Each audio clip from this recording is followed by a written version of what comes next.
Viewers and subscribers, you're welcome back again on this platform where we tell you undiluted truth. Nigerians, many of you have not heard enough of the man Tinubu.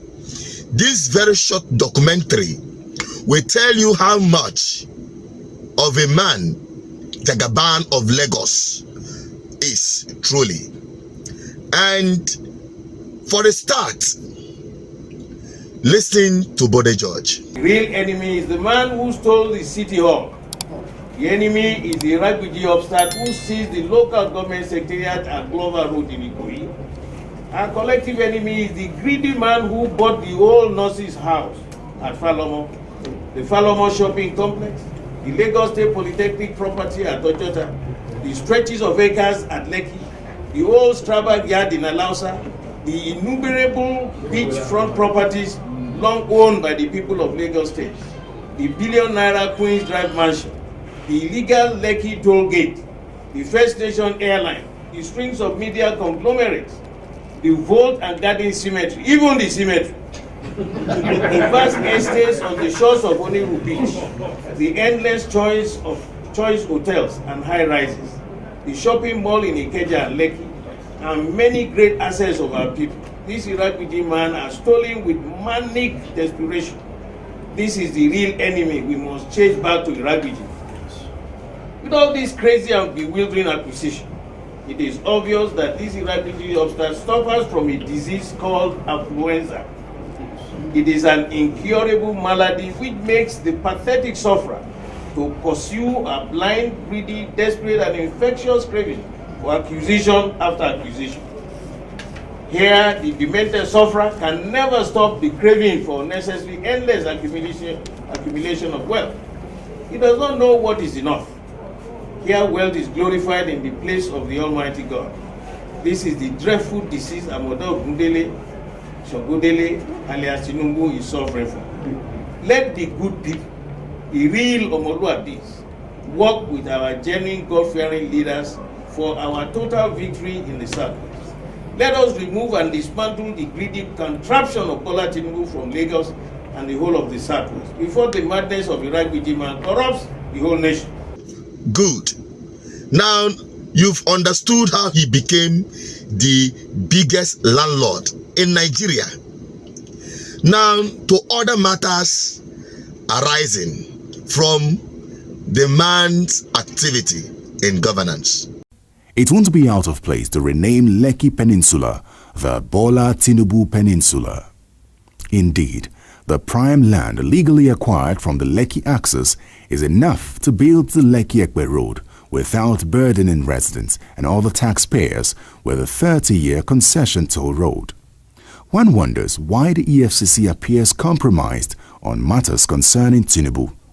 If not, how come he has not been charged to court, despite several petitions against him, and in spite of Nuhu Ribadu's boastful claims that he had enough evidence to nail him? One of the governors, we think he took close to about 75% of the resources of the state. One governor took 75% of the money from the state government? And this is a state that is probably made over $1 billion in terms of revenue. Or was it the reason he gave his ACN presidential ticket to Ribadu in 2011? It is apparent that there is a deliberate attempt at cover-up of all these alleged nefarious activities by one man. One can remember with nostalgia Tinubu's case at the Code of Conduct, but like a cat with 9 lives, he still evades justice. The case against him was simple and grievous for any government official, not to talk of a governor. That you, Bola Ahmed Tinubu, former governor of Lagos State, being a public officer as listed in Part 2 of the 5th schedule to the 1999 Constitution of the Federal Republic of Nigeria, and having subscribed to the oath of office as enshrined in the 7th schedule to the 1999 Constitution on assumption of office, as such engaged yourself in the operation and maintenance of several foreign bank accounts, namely First Heritage Bank USA, Citibank N.A., New York, Citibank International, New York, HSBC 177 Great Portland Street, London, amongst several others. Dr. Tunji Olowolafe was allegedly paid 10 billion naira from Lagos State coffers as a front for Tinubu. In the last 10 years, tax revenue has come to constitute about 75% of government revenue base. Yet, the government never bothers to render account to taxpayers in Lagos. In the last 3 years alone, a colossal sum of 1.1 trillion naira was budgeted by the Lagos State government, with the government itself affirming that it has consistently recorded a minimum of 75% of budget performance, out of which 80% came from internally generated revenue, IGR. This is 30% more than the entire budgets recorded by successive governments between 1992 and 2007, a period spanning 15 years. The total tax revenue of Lagos last year, at the time of making the revelations, showed that tax on a monthly basis hovered between 14 and 17 billion naira, while federal allocation stood at 6 billion naira monthly.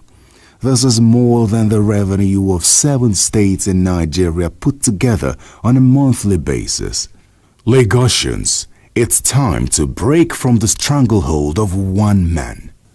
Alpha Beta is allegedly owned by Bola Ahmed Tinubu, and the company is the recurring decimal of corruption in Lagos.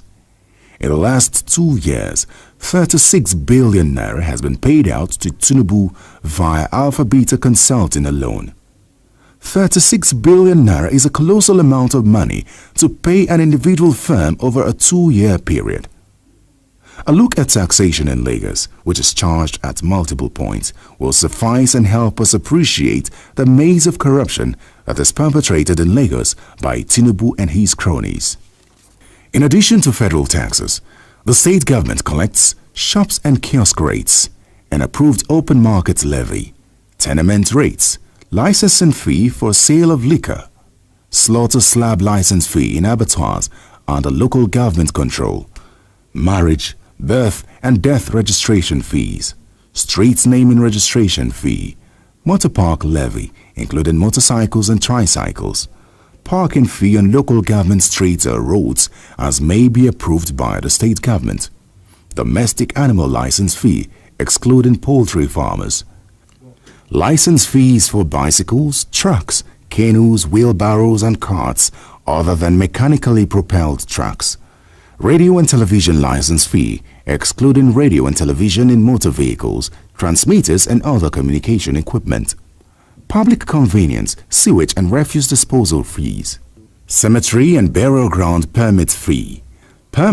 for private entertainment and merriment in public places excluding roads and streets, wharf landing fees, corporate business permit, commercial premises rate, corporate parking within company premises, vehicle radio permit or clearance, satellite and mast permit, vehicle environmental protection, outdoor environmental sanitation agency fees, mobile advert permit, computer use permit, interstate revenue, penalty for seatbelt default, computer license fee.